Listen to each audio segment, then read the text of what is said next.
एक कहानी के साथ अपनी बात को शुरू करता हूँ। एक पिता ने एक पत्थर का टुकड़ा जो है वो अपने बेटे को दे दिया। बेटा बोलता है अब मैं जवान हो गया, अब मैं अपना बिज़नेस शुरू करना चाहता हूँ, पिता मुझे कुछ पैसे दे दो। पिता ने बोला ये तुम ले जाओ पत्थर, इसको बेच दो और इसको बेचने से जो पैसा मिलेगा उससे तुम अपना बिज़नेस शुरू कर लेना। तो उसने बोला पत्थर को बेचने से क्या मिलेगा, आप मेरे साथ मजाक कर रहे हैं। उन्होंने बोला नहीं बेटा, तुम इसको बेचने की कोशिश करो। अगर तुम बिज़नेस करना चाहते हो तो पहले तुम ये पत्थर बेचो, अगर तुम इसको बेच पाए तो तुम आगे बिज़नेस कर सकते हो, इससे जो पैसा मिलेगा इससे बिज़नेस करना।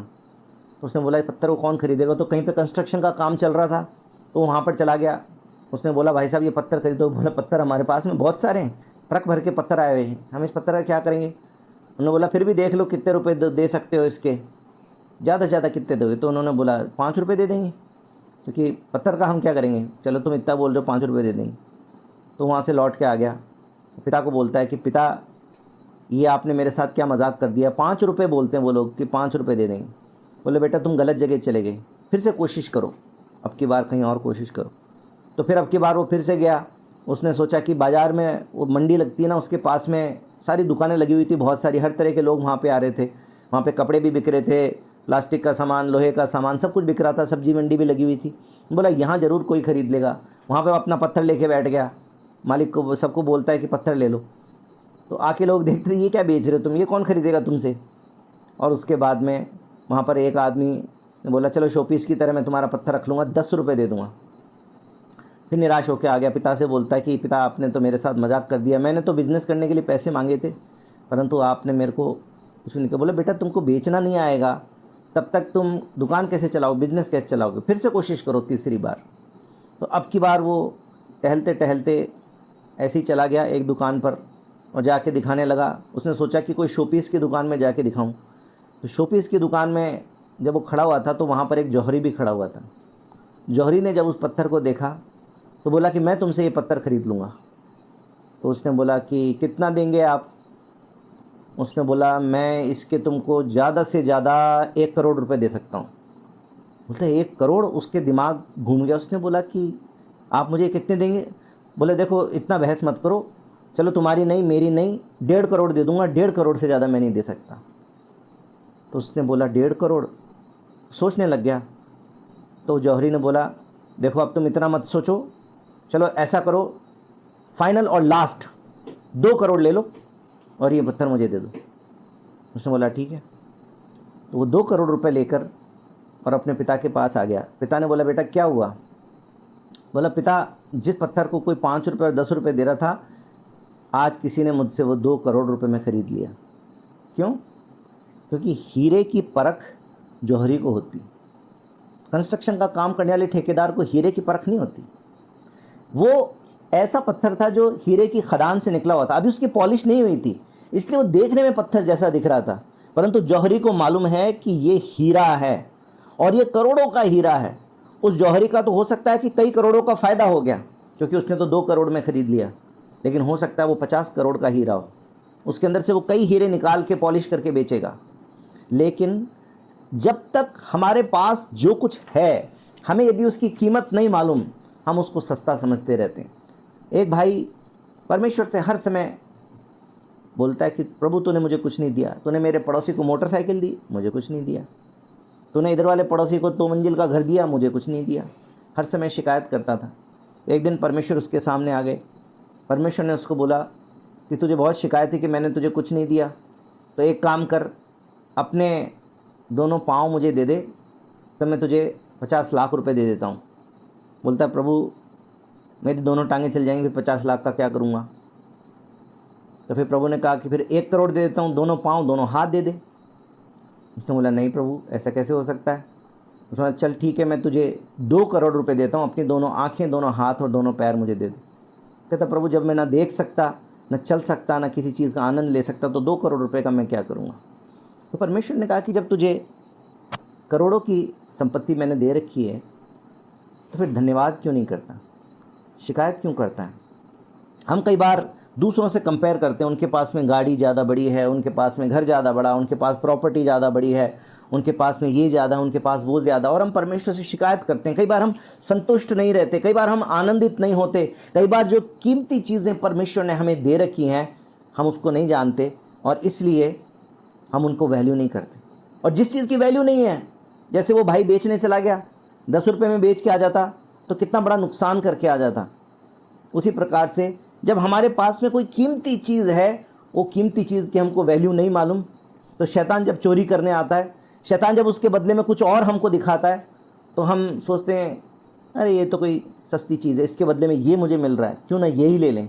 शैतान इस प्रकार से बहुत सारे प्रलोभन, बहुत सारी चीज़ें हमको देता है, हम शैतान की बातों में आ जाते हैं। कई बार हम उन कीमती चीज़ों को पत्थर के मूल्य में, पत्थर की कीमत में ही बेच देते हैं। जिस प्रकार से बाइबल के अंदर एक पुराने नियम के अंदर एक घटना है जहाँ पर 2 भाई थे, याकूब और एसाव। और एसाव जो है वो शिकार करके लौटा है, याकूब जो है वो मसूर की दाल बना रहा था। मसूर की दाल कौन सी बड़ी चीज़ है? मसूर की दाल तो कोई बड़ी चीज़ नहीं, लेकिन वो इतना भूखा था कि बड़े भूख के साथ में आया और उसको जब खुशबू आई तो उसकी भूख और बढ़ गई। तो याकूब को बोलता है कि मुझे बहुत भूख लगी है, खाने को दे दे।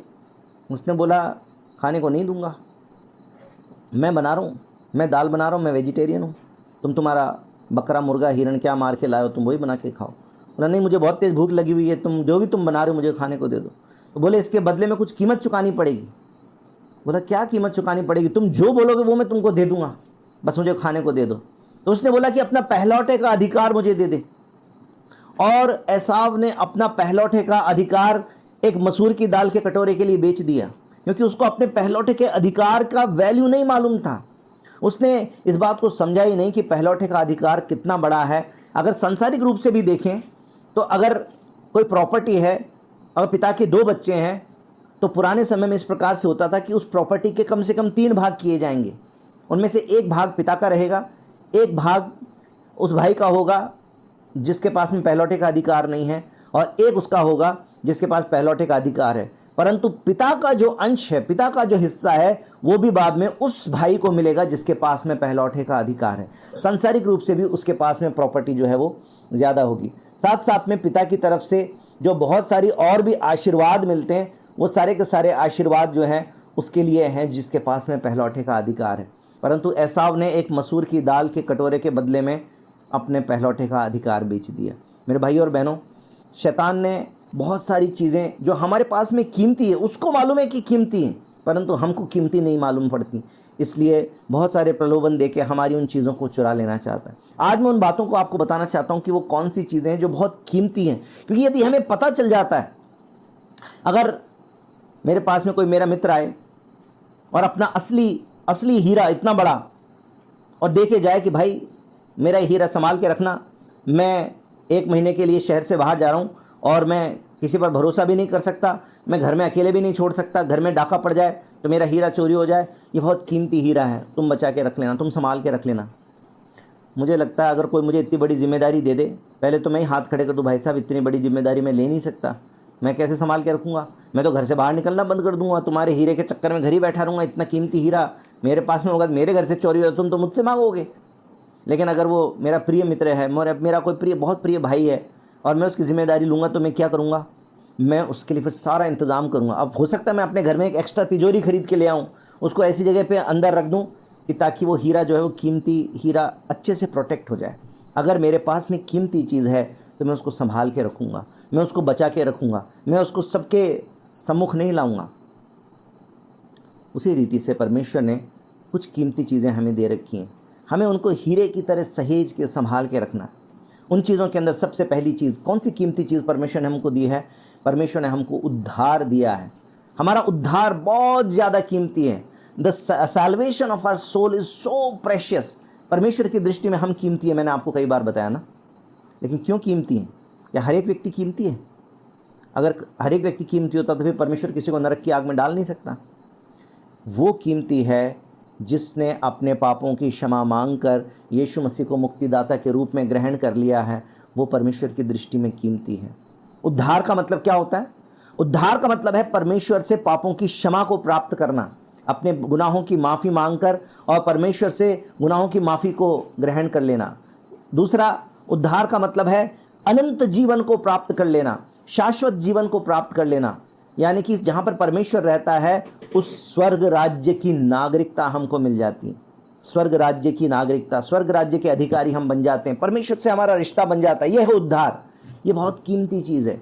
कई बार शैतान बहुत सस्ती चीज़ों के बदले में हमसे उस चीज़ को ले लेना चाहता है। शैतान नहीं चाहता कि आप अपने उद्धार को कीमती समझें, इसलिए कई बार हो सकता है एक शारीरिक सुख आपको मिल जाए, इसलिए व्यभिचार की बातें आपको ऐसी ललचा के दिखाता है। किसी सुंदर लड़की की तस्वीर दिखाएगा, कोई ऐसा वीडियो दिखाएगा, शादी होने के बाद में भी एक एक्स्ट्रा मैरिटल अफेयर का आपके लिए एक ऐसा रास्ता बनाएगा कि शादीशुदा होते हुए भी किसी दूसरी स्त्री के साथ में, किसी दूसरे पुरुष के साथ में आप संबंध बना लें, आप समझौता करने लग जाएं, आप भ्रष्टाचार करने लग जाएं, आप रिश्वत लेने लग जाएं, आप कुछ ऐसा काम करने लग जाएं जिसके द्वारा आपका उद्धार जो है वो खो जाए, आप पाप करने लग जाएं, आप समझौते के जीवन को जीने लग जाएं। वो परमेश्वर के लोगों की उद्धार की चोरी करना चाहता है, क्योंकि उद्धार कीमती है। हमें इस बात को समझने की ज़रूरत है कि उद्धार कीमती है। जिस प्रकार से मेरा मित्र मुझको हीरा देके गया तो उसको संभाल के रखने के लिए मैं एक तिजोरी लाऊंगा, उसमें ताला लगाऊंगा, घर के अंदर भी हो सकता है बाहर एक लोहे का और चैनल गेट लगाऊंगा ताकि कोई मेरे घर में आके चोरी ना कर ले। अपने उद्धार को कीमती समझना है। बाइबल में प्रभु यीशु मसीह ने 2 दृष्टांत इस प्रकार से हमको बताए। मत्ती किताब उसका 13 अध्याय और उसका 44 वचन मेरे साथ में निकाल के पढ़ें। बाइबल के अंदर यही बात लिखी है कि स्वर्ग का राज्य ऐसा ही है, हमारा उद्धार ऐसा ही है कि खेत में छिपे हुए धन के समान है, जिसे किसी मनुष्य ने पा लिया, उसको मिल गया तो जाकर उसको छुपा देता है और मारे आनंद के जाकर अपना सब कुछ बेचकर उस खेत को मोल खरीद लेता है ताकि वो जो कीमती धन है उसको प्राप्त कर सके, क्योंकि वो उसका अभी अधिकारी नहीं है। वो जिसके खेत में मिला वो उसका अधिकार बनता है, लेकिन अगर उस खेत को खुद खरीद लेगा तो उसके बाद में उस खेत का, उसमें गड़े हुए धन का अधिकारी भी वो व्यक्ति हो जाएगा। उसी प्रकार से 45-46 वचन के अंदर एक और दृष्टांत प्रभु यीशु ने बताया।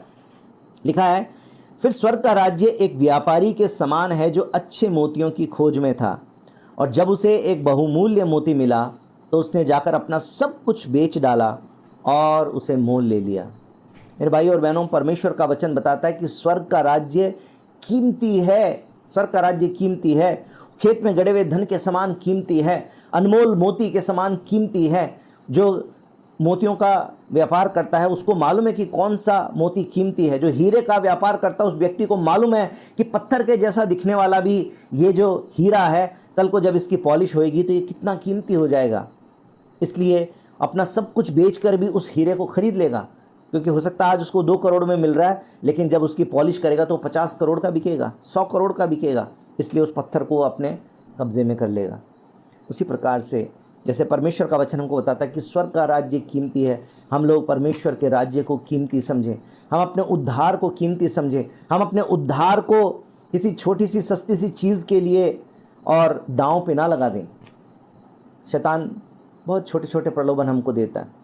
शैतान कोई बड़ा पाप तो हमसे नहीं करा सकता। मैंने आपको बता दिया, आप अच्छे विश्वासी हैं, इसलिए शैतान एक ही रात में आपके सामने कोई ऐसा बड़ा लालच नहीं खड़ा कर सकता कि जिसके कारण आप रातों रात कोई चोरी करने निकल जाएंगे, एटीएम ही तोड़ लाएंगे, एटीएम की चोरी कर लेंगे। ऐसा नहीं होगा।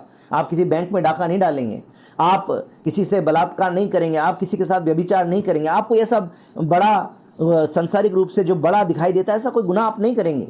लेकिन शैतान छोटी सी दीमक लगाता है हमारे आत्मिक जीवन में। वो दीमक लगाएगा, एक छोटी सी लत लगाएगा, जुआ खेलने की लत, पैसा लगा के और ताश खेलना, पैसा लगा के और वीडियो गेम खेलना। वीडियो गेम खेलना तो बहुत अच्छा लगता है ना, फिर ऐसा लगता है इसमें से कुछ कमाई भी आती रहेगी, थोड़ा सा लगाएंगे बाद में आ जाएगी। शैतान भी ऐसे ही छोटी सी लत लगाता है। बस कुछ फ़ोटोएँ देख लो, कुछ फ़ोटोएँ देख लो, बस फ़ोटो देखने से क्या होता, कुछ नहीं होता। बस थोड़ा सा झूठ बोल दो, झूठ बोलने से क्या होता, कुछ नहीं होता। माँ बाप के पास कई जगह पैसे रख देते हैं, मम्मियों की आदत होती है ना, इधर भी रख दिया उधर भी रख दिया, थोड़ा सा 5-10 रुपये निकाल लो, क्या फ़र्क पड़ जाएगा, पता भी नहीं चलेगा उनको। लेकिन चोरी की आदत डाल देगा, कुछ नशे की आदत डाल देगा। दोस्तों के साथ में आज मैं एक गवाही देख रहा था, एक बहन बता रही थी कि उसको सुनने की समस्या थी। जब उसको सुनना और बोलना मुश्किल था, तो जब उसको कानों के अंदर कानों की मशीन लगाई गई तो उसको नॉर्मल स्कूल में डाला गया। तो नॉर्मल स्कूल में अपना दोस्तों की एक्सेप्टेंस के लिए वो टॉफ़ियाँ खरीद के देती थी ताकि दोस्ती कर ले, कोई उससे दोस्ती कर ले, और इसलिए घर से चोरी करती थी ताकि घर से पैसे चोरी करके और अपने दोस्तों के लिए टॉफ़ी खरीदती ताकि वो सिर्फ वो टॉफ़ी दे दे, उससे उसके दूसरे बच्चे उसको दोस्त बन जाएं। मेरे भाई और बहनों, शैतान चाहता है कि हम छोटी छोटी बातों के अंदर समझौता करते जाएं, अपने उद्धार को कीमती ना समझें, अपने उद्धार को हम दांव पे लगा दें, लेकिन कुछ ना कुछ तो गलत काम कर लें, कुछ ना कुछ तो पाप कर लें। कोई देख नहीं रहा ऐसी जगह पे कर लें ताकि गवाही खराब नहीं होएगी। अकेले में करना है, रात में करना है, बिस्तर पे करना है, बाथरूम में करना है, खेत के कोने में जाके करना है, कहाँ पे करना है, किसी को पता नहीं चले, दरवाज़ा बंद करके करना है। मेरे भाई और बहनों, शैतान छोटी छोटी बातों से आपके उद्धार की चोरी कर लेना चाहता है। उसके बाद दूसरी चीज़, आपकी गवाही कीमती है, आपकी गवाही कीमती है और शैतान चाहता है कि आपकी गवाही की चोरी कर ले। प्रेरितों के काम प्रकाशित वाक्य उसका 12 अध्याय और उसका 11 वचन मेरे साथ में निकालिए। प्रेरितों के काम उसका 12 अध्याय और उसका 11 वचन। यहाँ पर प्रकाशित वाक्य के अंदर एक बहुत बड़ी लड़ाई का जिक्र है। 7वें वचन में लिखा है, स्वर्ग में लड़ाई हुई, मिकाएल और उसके स्वर्गदूत अजगर से लड़ने को निकले और एक बड़ी लड़ाई चल रही है। यहाँ पर कोई परमेश्वर के भक्त के विषय में लिखा है 11वें वचन में कि वे मेमने के लहू के कारण और अपनी गवाही के वचन के कारण उस पर जयवंत हुए और उन्होंने अपने प्राणों को प्रिय न जाना, यहाँ तक कि मृत्यु भी सह ली। अपनी गवाही के, यीशु के लहू के द्वारा और साथ साथ में अपनी गवाही के वचन के द्वारा शैतान पर जयवंत हुए। मेरे भाई और बहनों, ये स्वर्ग का दर्शन है। वहाँ पर भी शैतान एक बार और आखिर में लड़ने के लिए आएगा कि किसी तरीके से तो अपने साथ में कुछ लोगों को नाश करा ले, लेकिन जिसने अपनी गवाही को बचा कर रखा है, शैतान को अपनी गवाही चोरी नहीं करने दी, वो वहाँ पर शैतान के ऊपर जय पाता है। प्रेरितों के काम 1 अध्याय 8 वचन के अंदर, जब पवित्र आत्मा इस दुनिया में आने वाला था तो अपने उठा लिए जाने से पहले यीशु मसीह ने यह वायदा किया था कि परंतु जब पवित्र आत्मा तुम पर आएगा तब तुम सामर्थ पाओगे और यरूशलेम और इस सारे यहूदिया और सामरिया में और पृथ्वी के छोर तक मेरे गवाह होगे। अगर गवाही कीमती नहीं होती, अगर गवाही ज़रूरी नहीं होती, तो यीशु मसीह पवित्र आत्मा को गवाही से क्यों जोड़ते? यीशु मसीह बोलते तुम अच्छे विश्वासी बन जाओगे, तुम मेरे चेले बन जाओगे, तुम आशीष पाओगे, तुम्हारे पास में ये हो जाएगा, वो हो जाएगा, तुम्हारी प्रार्थना सुन ली जाएगी। कोई सा भी वायदा कर सकते थे ना परमेश्वर, लेकिन प्रभु यीशु मसीह ने बोला कि जब पवित्र आत्मा तुम पर आएगा तो तुम मेरे गवाह बन जाओगे। गवाही कीमती है, क्यों? क्योंकि इससे दूसरों का विश्वास बढ़ता है। जैसे ही आप किसी अविश्वासी के जन के सामने भी अपनी गवाही देते हैं कि मेरे जीवन में तो ऐसा हुआ था, कोई दुखी बैठा हुआ है अपने परिवार की परिस्थिति से, मान लीजिए किसी बहन का पति शराब पीता है और वो दुखी बैठी हुई है, और फिर आपने गवाही दी कि बहन मेरा पति भी शराब पीता था, मेरे पति भी मेरे साथ में इस प्रकार का व्यवहार करते थे। फिर वो बहन को लगता हाँ मेरा पति भी ऐसे ही करता है, और हमारे घर में ये हालात थे। वो बहन बोलती है हाँ मेरे घर में भी ऐसे हालात हैं। लेकिन हमने जब सब कुछ करके देख लिया और हम तो मरने की हालत में आ गए, तब हमको किसी ने यीशु के बारे में बताया, हमने यीशु से प्रार्थना किया, मेरे पति का जीवन बदल गया। तुम भी विश्वास करके देखो, तुम भी प्रार्थना करो, हम भी तुम्हारे लिए प्रार्थना करेंगे। मेरे भाई और बहनों, हमारी गवाही के वचन के द्वारा उस आत्मा में एक नया विश्वास जागता है और एक कोई जन विश्वास कर लेता है। शैतान के चंगुल में फंसी हुई एक आत्मा जो परमेश्वर की दृष्टि में बहुत कीमती है, जैसे मैंने कहा उद्धार कीमती है। तीमुथियुस के वचन में लिखा हुआ है कि परमेश्वर की ये इच्छा है कि हर एक का उद्धार हो, एक एक आत्मा का उद्धार उसकी नज़र में कीमती है। आप एक आत्मा को अपनी गवाही देते हैं, वो आत्मा बच जाती है, शैतान के चंगुल से छूट जाती है, परमेश्वर के राज्य में आ जाती है परमेश्वर की नज़र में, इसलिए आपकी गवाही कीमती है। दूसरी बात, न सिर्फ एक इंसान की गवाही से दूसरे इंसान को एनकरेजमेंट मिलता है, बल्कि हमारी गवाही से परमेश्वर को महिमा मिलती है। परमेश्वर इस संसार में जो भी कुछ करते हैं वो अपनी महिमा के लिए करते हैं, और जब हम परमेश्वर के कामों की गवाही देते हैं तो परमेश्वर को महिमा मिलती है। इसलिए हमारी गवाही कीमती है और हमारी गवाही के द्वारा परमेश्वर का राज्य बढ़ता जाता है, आत्माएं परमेश्वर के राज्य में जुड़ती जाती हैं। मैं इन दिनों में प्रेरितों के काम की पुस्तक पढ़ रहा हूँ। कितनी जगह पे मैं देखता हूँ, कभी पौलुस गवाही देता है, कभी पतरस गवाही देता है, और बाइबल में लिखा है उनकी गवाही सुन के लोग प्रभु में आ जाते हैं, उनके लोगों के मन छिद जाते हैं। लोग पूछते हैं भाई हम क्या करें? वो कहते हैं कि तुम बपतिस्मा लो, प्रार्थना प्रभु से पाप की क्षमा मांगो, तुम उद्धार पाओगे, और लोग प्रभु में विश्वास करते हैं। मेरे साथ में देखिए यूहन्ना 9:25 वचन। वहाँ पर एक व्यक्ति है जिसको चंगाई मिली है, जिसको आशीष मिली है, और वो क्या कर रहा है? यूहन्ना की किताब 9 अध्याय उसका 25 वचन। एक जन्म का अंधा था, उसको यीशु मसीह ने चंगा कर दिया। 11वें वचन में उसने इस बात की गवाही दी थी, यीशु नामक एक व्यक्ति ने मिट्टी सानी और मेरी आंखों पर लगाकर मुझसे कहा, शीलो में जाकर धो ले। अतः मैं गया और धोया और देखने लगा। उन्होंने पूछा कि वो कहाँ है? उन्होंने बोला मैं नहीं जानता। और उसके बाद में कई बार बुला बुला के जब उससे पूछते थे तो 25 वचन में उसने क्या उत्तर दिया? उसने उत्तर दिया, मैं नहीं जानता कि वो पापी है या नहीं, मैं तो एक बात जानता हूँ कि मैं अंधा था और अब देखता हूँ। यीशु मसीह दूसरे धर्म का है, तुम्हारा धर्म बदल देगा, तुम्हारा ये कर देगा, तुम्हारा वो कर देगा, वो तो विदेशी है। बहुत सारी बातें कोई आके आपसे कहेगा तो आप क्या बोलेंगे? विदेशी है या नहीं है मेरे को ये पता नहीं, लेकिन मेरे तो पाप क्षमा हो गए, मुझे तो उद्धार मिल गया। ये है गवाही। इसलिए ये कीमती है क्योंकि इससे आत्माएं बचती है, इससे परमेश्वर का राज्य बढ़ता है। प्रेरितों काम 17 अध्याय उसके 34 वचन में मैंने देखा कि वहाँ पर पौलुस गवाही देता है, परंतु कुछ मनुष्य उसके साथ मिल गए और विश्वास किया। क्यों? क्योंकि पौलुस ने उसके पहले अपनी गवाही के साथ मिला के और सुसमाचार का प्रचार किया था। 22 अध्याय के 6 वचन से आगे आप पढ़ेंगे तो वहाँ पर पूरी अपने जीवन परिवर्तन की बात उसने बताना शुरू कर दिया। वहाँ से शुरू करता है कि जब मैं चलते चलते दमिश्क के निकट पहुँचा तो ऐसा हुआ वैसा हुआ, और उसके बाद में अपनी सारी गवाही की बात बताता है। और मैंने देखा कि कभी महासभा के सामने, कभी फेलिक्स के सामने, कभी महायाजक के सामने और अलग अलग लोगों के सामने, राजा अग्रिप्पा के सामने, सबके सामने बार बार अपनी गवाही देता है। और यहाँ तक कि राज पदधारी लोग भी प्रभु यीशु मसीह पर विश्वास करने लग गए। मेरे भाई और बहनों, परमेश्वर गवाही का इस्तेमाल करता है। मैंने आपको बीते दिनों में बताया है, अब स्वर्गदूत नहीं आते।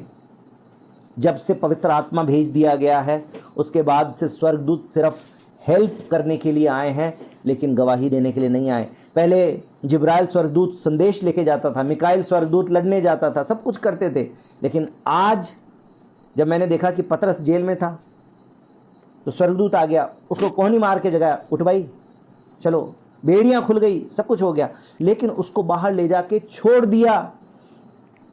पौलुस को छुड़ा लिया, पतरस को छुड़ा लिया, लेकिन किसी स्वर्गदूत ने कोई गवाही नहीं दी, किसी स्वर्गदूत ने कोई प्रचार नहीं किया।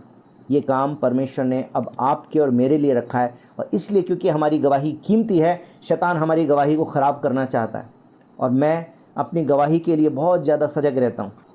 आपकी गवाही कीमती है। मैं इस बात के लिए बड़ा सजग रहता हूँ कि मैं जो कुछ करता हूँ उसके कारण एक नए विश्वासी पर क्या प्रभाव पड़ेगा, मेरे बच्चों पर क्या प्रभाव पड़ेगा, मेरी कलीसिया पर, मेरे सत्संग के लोगों पर क्या प्रभाव पड़ेगा। इसलिए मैं अपनी गवाही को बचा कर रखता हूँ, क्योंकि मैं अपनी गवाही को कीमती जानता हूँ। शैतान जानता है कि आपकी गवाही बहुत कीमती है, इसलिए आपकी गवाही को ख़राब करना चाहता है, आपकी गवाही की चोरी करना चाहता है।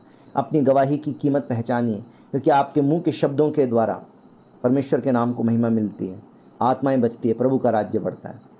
तीसरी चीज़, आपका चरित्र कीमती है, क्योंकि आपके चरित्र से आपकी गवाही बनती है। आप कितना भी अच्छे विश्वासी बन जाइए, कलीसिया में हाथ उठा के जय मसीह की करिए, यीशु मसीह की जय करिए, खूब गीत गाइए, घुटनों पर आके प्रार्थना करिए, सब कुछ करिए, लेकिन यदि आपका चरित्र खराब है, आप लोगों के बीच में गवाही देंगे तो लोग क्या बोलेंगे? हाँ भाई, तुम्हारा यीशु मसीह तो यही सिखाता है, तभी तो तुम्हारा तो जीवन यही है, तुम्हारे तो माइकल दारू पी के दंगा करता है, मरियम सुट्टा, वो फिल्मों के अंदर जो किसी ने दिखाया था, फिर वो आपके जीवन के कारण, आपकी गवाही के कारण आपके यीशु मसीह पर उंगली उठा देंगे। संसार के लोग हमको देखते हैं। मेरे मुंह से आपने ये बात पहले भी सुनी होगी, और एक बार फिर से मैं आपको कह देना चाहता हूँ, आपके गांव के लोग, आपकी कॉलोनी के लोग, आपके साथ उठने बैठने वाले लोग, आपके साथ पढ़ने वाले लोग, आपके साथ काम करने वाले लोग, हो सकता है बाइबल को ना पढ़ें, लेकिन वो आपको पढ़ते हैं, क्योंकि आप इस बात की मुनादी करते हैं कि मैं यीशु पर विश्वास करता हूँ। वो आपको पढ़ते हैं, और आपके चरित्र में, आपके स्वभाव में यदि मसीह का स्वभाव और मसीह का चरित्र नहीं दिखता तो वो यीशु मसीह पर विश्वास नहीं करते। आपका चरित्र यदि शैतान खराब करने में, आपके चरित्र की चोरी करने में यदि वो सक्षम हो गया तो परमेश्वर के राज्य को बढ़ने से रोक सकता है, परमेश्वर की महिमा करने से आपको रोक सकता है। इसलिए वो चाहता है कि बस आपका चरित्र खराब हो जाए। कुछ तो ऐसा कर लो ताकि तुम्हारा चरित्र खराब हो जाए। शैतान यही चाहता है। बाइबल में 1 कुरिन्थियों 15 अध्याय उसके 33-34 वचन को पढ़ के देखिए। 1 कुरिन्थियों 15 अध्याय 33-34। और ये वचन यदि ज़रूरी नहीं होता तो ये परमेश्वर के वचन में नहीं होता। 1 Corinthians chapter 15 verse 33 एंड 34 लिखा हुआ है, धोखा न खाना, बुरी संगति अच्छे चरित्र को बिगाड़ देती है। धर्म के लिए जाग उठो और पाप न करो, क्योंकि कुछ ऐसे हैं जो परमेश्वर को नहीं जानते। मैं तुम्हें लज्जित करने के लिए कहता हूँ। कहने का मतलब क्या है? बहुत सारे ऐसे लोग हैं जो परमेश्वर को नहीं जानते, परंतु आपके द्वारा वो यीशु को देखते हैं, आपके द्वारा वो परमेश्वर को देखते हैं। यदि आपका चरित्र खराब है तो वो यीशु के चरित्र को खराब समझेंगे। वो समझेंगे यीशु मसीह यही सिखाता है। मेरे भाइयों और बहनों, अगर हमारा चरित्र अच्छा नहीं होगा तो कोई भी व्यक्ति ऐसी बात जब बोल जाएगा तो आप उसका मुंह बंद नहीं कर सकते, और आपके कारण परमेश्वर के नाम को महिमा नहीं मिलेगी, बल्कि परमेश्वर की नाम धराई हो जाएगी। इसलिए शैतान चाहता है कि हमारे चरित्र की चोरी कर ले। जवानों से विशेष करके 1 तीमुथियुस 4 अध्याय उसके 12 से 16 के बीच में, 1 तीमुथियुस 4 अध्याय 12 से 16 के बीच में, क्योंकि तीमुथियुस जो एक जवान है और प्रभु की सेवा के लिए आगे बढ़ रहा है, और पौलुस उसको चेतावनी दे रहा है। तो 4 अध्याय के अंदर 12 से 16 के बीच में क्या कहता है? कोई तेरी जवानी को तुच्छ ना समझने पाए, पर वचन और चाल चलन और प्रेम और विश्वास और पवित्रता में विश्वासियों के लिए आदर्श बन जा। अपने चरित्र की चौकसी करना। विशेषकर जवान इस बात को समझ लें कि जवानी के समय में शैतान आपकी जवानी की और आपकी चरित्र की हनन करने की कोशिश करेगा, क्योंकि ये वो समय है जब बहुत सारी बातों में आपके अंदर कौतूहल है, बहुत सारी बातों में आप में उत्सुकता है। आपने अपने दोस्तों से कुछ बातें सुनी हैं, आपने कुछ छोटी मोटी तस्वीर देखी है, आपके मन में उत्सुकता है कि कैसा होता है, क्या होता है, कैसे होगा, क्या अनुभव होगा। और शैतान चाहता है कि तुम अनुभव करके देख लो ना एक बार। खाली बातें क्यों सुनते हो? तुम खुद अनुभव करके देख लो तो तुमको मज़ा आएगा, अच्छा लगेगा तो करते रहना। शैतान चाहता है बस थोड़ा सा अनुभव करके देख लो। चरित्र का क्या है, बाद में बना लेना, अभी तो तुम अनुभव करके देख लो, थोड़े मज़े करके देख लो। यही तो उम्र है, मर गए तो क्या होगा, और फिर उम्र निकल जाएगी, फिर कौन से मज़े, अभी करके देख लो। शैतान आपके चरित्र की चोरी करना चाहता है। परमेश्वर आपके चरित्र को आपकी गवाही के साथ मिलाकर अपनी महिमा के लिए इस्तेमाल करेगा। शैतान चाहता है कि वो आपके चरित्र की चोरी कर ले। आप बस छोटा सा पाप कर लें, छोटा सा समझौता कर लें। इसके अलावा और भी कुछ बातें हैं। इन दिनों में जब मैं प्रार्थना करता हूँ तो परमेश्वर का आत्मा मेरे मन में इस बात को डाल देता है, जैसे कि हमारे परिवार की शांति। संसार के लोग जो है इस बात को वैल्यू नहीं करते, परंतु परमेश्वर जो हमारा प्रभु है, हमारा यीशु है, उसका नाम है शांति का राजकुमार। वो शांति देने आया है। वो कहता है कि मैं ऐसी शांति तुम्हें देता हूं जो संसार नहीं दे सकता।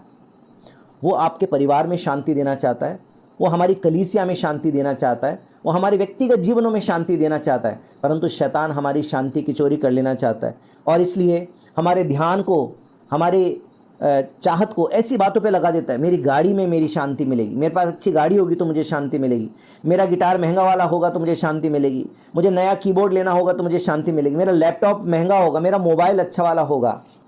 मेरे भाई और बहनों, मैं आपको बताना चाहता हूँ, जब हम व्यक्तिगत जीवन के अंदर अपनी शांति इन चीज़ों में खोजने लगते हैं, अपने प्रभु में अपनी शांति नहीं खोजते, तो शैतान हमारी शांति की फिर चोरी कर सकता है। क्योंकि जब आपका गिटार टूट जाएगा तो आपकी शांति चली जाएगी, जब आपका नया मोबाइल गिर जाएगा, उसकी स्क्रीन टूट जाएगी, फिर बाद में आपका। मेरे भाई और बहनों, संसार की चीज़ों में हम मन लगा लें, वह चाहता था कि हमारी व्यक्तिगत शांति चली जाए। उसी प्रकार से शैतान चाहता है कि हमारे परिवार की शांति चली जाए। इसलिए बच्चे माँ बाप का आदर ना करें, पति पत्नी का आदर ना करे, पत्नी पति का आदर ना करे। कुछ ऐसी बातें हमारे बीच में डाल देना चाहता है कि हम फिर वचन के अनुसार उसका सोल्यूशन ना निकालें, बल्कि अपनी भावना के अनुसार हम एक दूसरे से लड़ने लग जाएं, गुस्सा करने लग जाएं, फ्रस्ट्रेट होने लग जाएं, ताकि वो हमारे परिवार की शांति की चोरी कर ले। अगर शैतान परिवार के अंदर कुछ गड़बड़ी डालता है तो अपनी भावनाओं में बहकर नहीं, परमेश्वर के वचन के अनुसार एक दूसरे से बातचीत करके उसका हल निकालें, परमेश्वर को महिमा दें। वो हमारी कलीसिया में अव्यवस्था फैलाना चाहता, हमारी एकता को छीन लेना चाहता, ताकि उस शांति को छीन ले, ताकि हम या तो एक दूसरे पर दोष लगाने लगें या एक दूसरे से कंपीट करने लगें। ये पिछली बार मैंने आपको बताया था, इसलिए मैं रिपीट नहीं करूंगा। परंतु चाहता है कि या तो हम अपने आप को हीन भावना से भर लें कि हम सोचे हम किसी लायक नहीं है, बाकी तो अच्छे विश्वासी, हम तो किसी लायक नहीं है, या वो चाहता है कि हम घमंड से भर जाएं, अरे दूसरे क्या है, मैं अच्छा विश्वासी हूँ। और कलीसिया के अंदर पौलुस और अपोलोस की लड़ाई शुरू हो जाए, डॉक्ट्रिन के सिद्धांत की लड़ाई शुरू हो जाए, और कलीसिया परमेश्वर में ना बढ़े, परमेश्वर की महिमा ना करे। आपके खासतौर पे जवानों के साथ में आपके करियर की चोरी कर लेना चाहता है। आप अच्छा करियर ना बनाएं, छोटी छोटी बातों में उलझ जाएं। शैतान चाहता है कि संसार की बातों में, आपको धन के अंदर, और किस बात में ऐसा उलझा दें कि उसके बाद में आप अच्छा करियर ना बनाएं, क्योंकि अच्छा करियर बनाएंगे तो उससे परमेश्वर को महिमा मिलेगी। आपका नाम अखबार में आएगा, आपके पोस्टर छपेंगे, आपको फूलमाला पहनाई जाएगी, और फिर आप कहीं आपने खड़े होकर गवाही दे दी मेरे यीशु ने मेरे लिए किया, तो सारे काम मामला गड़बड़ हो जाएगा शैतान का। इसलिए शैतान नहीं चाहता कि आप एक अच्छा करियर बनाएं। वो आपके करियर की चोरी करेगा, आपको मोबाइल में फंसा देगा। चलो भाई तो मोबाइल से खेलो, तो मोबाइल का डेटा फ्री हो गया, तुम आराम से खेलो, पढ़ाई पर ध्यान मत दो, लैपटॉप पे गेम खेलो, अपने करियर पर ध्यान मत दो। आगे के आपके रास्ते बंद कर देना चाहता ताकि आपकी गवाही जो है वो परमेश्वर की महिमा के लिए काम ना आ सके। मेरे भाई और बहनों, इन दिनों में सावधान हो जाएं। चोर चोरी करने, नाश करने और घात करने आता है, परंतु प्रभु यीशु मसीह इसलिए आए कि हम जीवन पाएं और बहुतायत से पाएं। यदि आपके आनंद की कमी हो रही है, यदि आपके घर में शांति की कमी हो रही है, यदि आपको जिस काम को करने के लिए जिम्मेदारी है, यदि आप स्टूडेंट हैं तो पढ़ने की जिम्मेदारी है, यदि आप काम करते हैं तो आपकी कमाने की जिम्मेदारी है, यदि आप सेवक हैं तो सेवकाई की जिम्मेदारी है, यदि आप महिला हैं तो अपने घर को अच्छा संचालन करने की जिम्मेदारी है, यदि आप भी काम करती हैं तो काम को अच्छे से करने की और साथ साथ में परिवार को साथ में जोड़कर चलने की जिम्मेदारी आपकी है कि आप घमंड से ना भर जाएं कि मैं कमाती हूँ। इन सारी बातों के अंदर सावधान रहें कि शैतान छोटी छोटी बातों के द्वारा चोरी करना चाहता है। वो चोरी करना चाहता है ताकि हमारी गवाही खराब हो जाए, ताकि हम अपने उद्धार को कीमती ना समझें और इन कीमती चीज़ों को पत्थर के मोल हम बेच दें। मेरे भाई और बहनों, एक अच्छा जौहरी हीरे की कीमत पहचानता है, चाहे वो पत्थर के जैसा दिखे तो भी वो उसकी कीमत पहचानता है। आपको और मुझको एक ऐसा जौहरी बनना है जो अपने उद्धार की कीमत को पहचानता है, जो उसको लाखों करोड़ों के अंदर भी नहीं बेचेगा, क्योंकि वो जानता है कि ये बेशकीमती है।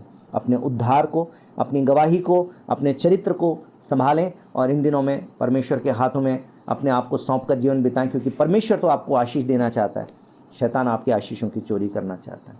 परमेश्वर के साथ में चलें, परमेश्वर के हाथों में अपने आप को सौंप दें, तो परमेश्वर आपको आशीष देगा।